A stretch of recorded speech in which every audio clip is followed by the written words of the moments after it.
গোপন বন্দিশালায় ব্যক্তিদের জিজ্ঞাসাবাদ করতেন আমেরিকানরা, গুম কমিশনের প্রতিবেদন।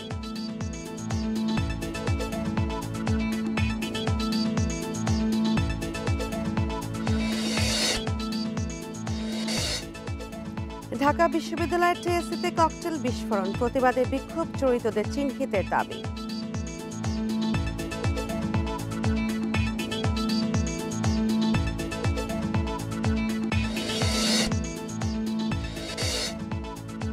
কুমিল্লায় ভয়াবহ হচ্ছে ডেঙ্গু পরিস্থিতি, আক্রান্তদের হাজার দাউদকান্দি, প্রতিরোধে নেই উদ্যোগ।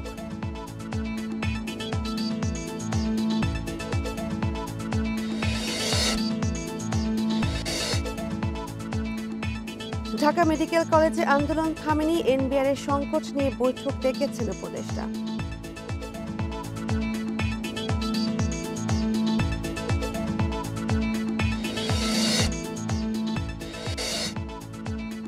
কুষ্টিয়ায় প্রকাশ্যে চলছে মাদক বেচাকেনা ও সেবন অপরাধে জড়িয়ে পড়ছে কিশোর তরুণেরা।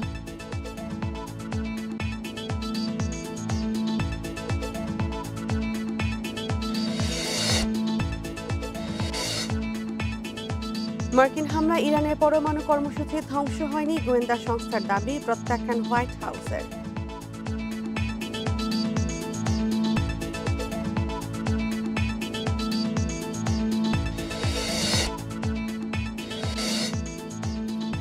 ক্লাব বিশ্বকাপে বেনফিকাকে 1-0 গোলে হারালেও বায়ার্ন অকল্যান্ড সিটির সঙ্গে ড্র বোকা জুনিয়র্সের।